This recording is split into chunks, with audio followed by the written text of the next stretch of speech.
అందరికీ నమస్తే అండి. Welcome to Maula financial growth channel. ఈరోజు మనం మన ఛానల్‌లో ప్రధానమంత్రి ఆవాస్ యోజన అటువంటి ఒక స్కీమ్ గురించి పూర్తిగా చెప్పుకునే ట్రై చేద్దాం. ఇది మన ఆంధ్రప్రదేశ్‌లో ఎలా అమలవుతుంది? మనకి ఎంత భూమి కేటాయిస్తారు? ఎంత సబ్సిడీ ఇస్తున్నారు? దీని యొక్క అప్లికేషన్ ప్రాసెస్ ఏంది? ఇవన్నీ కూడాను మన ఛానల్‌లో క్లియర్‌గా తెలుసుకునేదని ట్రై చేద్దాం.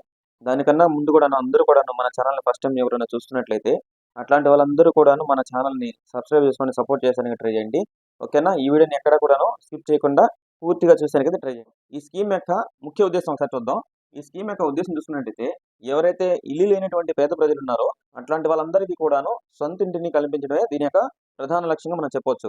ఏదైతే మనకి కేంద్ర ప్రభుత్వం అదేవిధంగా రాష్ట్ర ప్రభుత్వం రెండూ కలిసి ఈ యొక్క స్కీమ్‌ని ముందుకు తీసుకురావడం జరిగింది. అదేవిధంగా మన టీడీపీ గవర్నమెంట్‌లో ఈ స్కీమ్ అనేది చాలా ఫాస్ట్‌గా అనేది గ్రోత్ అవ్వడం జరుగుతుందన్నమాట. నెక్స్ట్ చూసుకున్నట్లయితే లేటెస్ట్ అప్డేట్స్ అంటే ఈ స్కీమ్‌కి సంబంధించి లేటెస్ట్ అప్డేట్స్ ఒకసారి మనం తెలుసుకునేందుకు ట్రై చేద్దాం. ఇక్కడ లేటెస్ట్ అప్డేట్స్ విషయానికి వచ్చినట్టయితే 2026 మార్చి నాటికి 10 లక్షల ఇల్లు అనేది కంప్లీట్ చేయాలనేది ఒక టార్గెట్‌గా పెట్టుకొని మన యొక్క టీడీపీ గవర్నమెంట్ అయితే పనిచేస్తుంది ప్రెజెంట్. ఓకేనా? 2026 మార్చి నాటికి 10 లక్షల ఇల్లులనైతే కంప్లీట్ చేయాలనే ఉద్దేశంతో ఈ యొక్క ప్రధానమంత్రి ఆవాస్ యోజన స్కీమ్ ద్వారా. నెక్స్ట్ దాంట్లో మనం చూసుకున్నట్లయితే ఇప్పటి వరకు 9.5 లాక్స్ వరకు ఇల్లులు పూర్తి చేసామైతే మనకు సమాచారం అయితే దొరకడం జరుగుతుంది. ఈ ఏడాది 2.8 లక్షల మందికి ఇల్లులైతే పూర్తయ్యాయని చెప్పేసి మనకి చెప్పడం జరుగుతుందన్నమాట. ఈ విధంగా కాకినాడ జిల్లాలో అదేవిధంగా కొన్ని దగ్గరల ప్రాంతాల్లో విజయనగరంలో కొన్ని దగ్గరలో కంప్లీట్ చేసుకుంటే మనకైతే ఇవ్వడం అయితే జరుగుతుంది. నెక్స్ట్ ఈ విధంగా చూసుకున్నట్టయితే నెక్స్ట్ ఈ యొక్క ప్రధానమంత్రి ఆవాస్ యోజన స్కీమ్‌కి మనం అప్లై చేయడానికి మనకి ఎలాంటి ఎలిజిబిలిటీస్ ఉండాలి? ఇవన్నీ కూడా మనం ఒకసారి అయితే చూసానికి ట్రై చేద్దాం. ఇక్కడ ఎలిజిబిలిటీ విషయానికి వచ్చినట్టయితే ఇంటి స్థలం లేదా ఇల్లు పక్కా ఉండకూడదు. మీకు ఎలాంటి ఇంటి స్థలం గాని, అదేవిధంగా ఇల్లు మీ పేరు మీద అయితే రిజిస్టర్ అయ్యి ఉండకూడదు. కంపల్సరీగా అయితే మీకు ఉండాలి. నెక్స్ట్ చూసుకున్నట్టయితే కుటుంబ వార్షిక ఆదాయం మనకి రకరకాల స్లాబ్‌లుగా మనకి ఇవ్వడం జరిగింది ఇక్కడ. ఈడబ్ల్యూఎస్ అంటే ఎకనామికల్ వీకర్ సెక్షన్ అన్నమాట ఇది.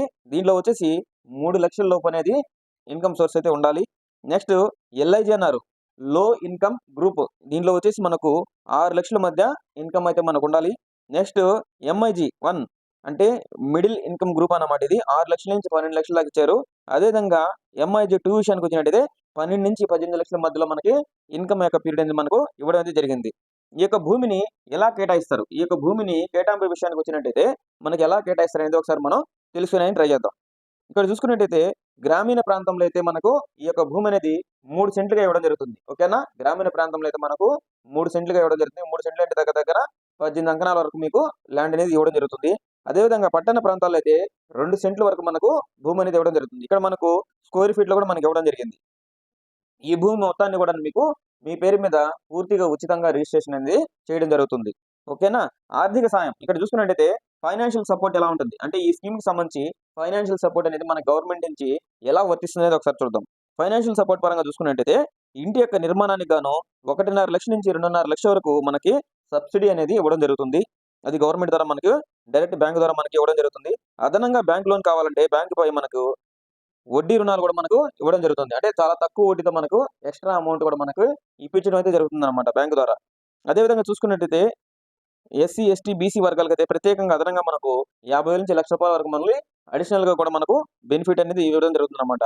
ఈ యొక్క ప్రధానమంత్రి ఆవాస్ యోజన స్కీమ్‌లో ల్యాండ్ అలొకేషన్‌తో పాటుగా మనకు ఇల్లులు ప్రవేశపెట్టడంతో పాటుగా మనకు ఈ యొక్క డ్రైనేజ్ సిస్టమ్ కావచ్చు, రోడ్లు కావచ్చు, ఈ విధంగా రోడ్డు చుట్టూ మనకి చెట్లు కావచ్చు, ఇయన్నీ సౌకర్యాలు కూడా మనకి సమకూర్చడం జరుగుతుందన్నమాట. ఎలా అప్లై చేయాలి? నెక్స్ట్ ఇది చూసుకున్నట్లయితే చాలా ఇంపార్టెంట్ ప్రాసెస్ అన్నమాట ఇది. ఈ యొక్క స్కీమ్‌కి మనం ఎలా అప్లై చేయాలి? ఫస్ట్ అన్నిటికన్నా మెయిన్ వచ్చేసి మన ప్రతి గ్రామంలోనూ కూడా గ్రామ పంచాయతీ నడవడం జరుగుతుంది. దాంతో పాటుగా గ్రామ సచివాలయం ఉంటుంది. వార్డు విషయానికి వచ్చినట్టయితే వార్డు సచివాలయం కూడా మన దగ్గర ఉంటుందన్నమాట. వాటికెళ్ళి మనం డైరెక్ట్‌గా మనకు సంబంధించినటువంటి ప్రూఫ్స్ అనేటివి మనం ఇచ్చి వెరిఫై చేసుకొని మనకు ఎలిజిబిలిటీ ఉన్నదైతే చెక్ చేసుకునేది ఒక మెథడు. నెక్స్ట్ ఇంకోటి చూసుకున్నట్టయితే మనకు అదే విలేజ్ పరంగా ఒక వెబ్‌సైట్ ఇచ్చారు. అదేవిధంగా పట్టణ పరంగా కూడా మనకు ఇంకొక వెబ్‌సైట్ కూడా ఇవ్వడం జరిగింది. ఈ వెబ్‌సైట్స్ ద్వారా కూడా మనం డైరెక్ట్‌గా అయితే మనం అప్లై చేసుకోవచ్చు. ఆధారు, మన యొక్క income certificate, bank passbook, ration card, photo ఇవన్నీ కూడా మనకు ఈ స్కీమ్‌కి అప్లై చేసుకోవడానికి అవసరమవుతాయి అన్నమాట. ఓకేనా? నెక్స్ట్ కన్క్లూజన్ విషయానికి వచ్చినట్టయితే ఎవరైతే ఎలిజిబుల్ క్యాండిడేట్స్ ఉన్నారో, ఎవరైతే నిజంగానే ఇల్లు లేకుండా లేదా స్థలం లేకుండా ఎవరైతే నిజంగానే అర్హులైతే ఉన్నారో అట్లాంటి వాళ్ళందరూ కూడాను ఈ స్కీమ్‌ని యూజ్ చేసుకునేదానికి ట్రై చేయండి. దీనికన్నా ముందేంటంటే మీరు నిజంగా మీకు ఇల్లు కావాలనే ఉద్దేశం మీకున్నట్లయితే మీకు దగ్గరలో ఉన్నటువంటి సచివాలయం దగ్గరికెళ్లి ఫస్ట్ వెరిఫై చేసుకోండి.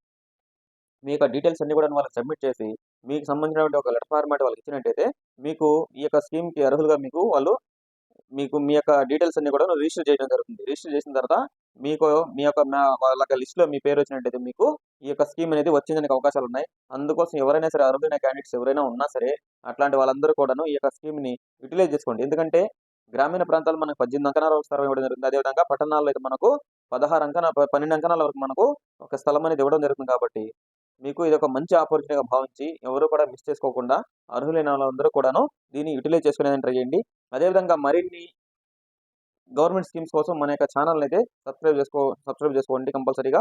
ఈ వీడియో గనుక మీకు నచ్చినట్లయితే అందరూ లైక్ చేసి సపోర్ట్ చేసేదానికి ట్రై చేయండి. ఓకేనా? ఇంకెవరైనా సబ్స్క్రైబ్ చేసుకోకుండా ఉన్నట్టయితే అట్లాంటి వాళ్ళందరూ కూడాను సబ్స్క్రైబ్ చేసుకునేదానికి ట్రై చేయండి. ఓకేనా? Thank you. జై హింద్.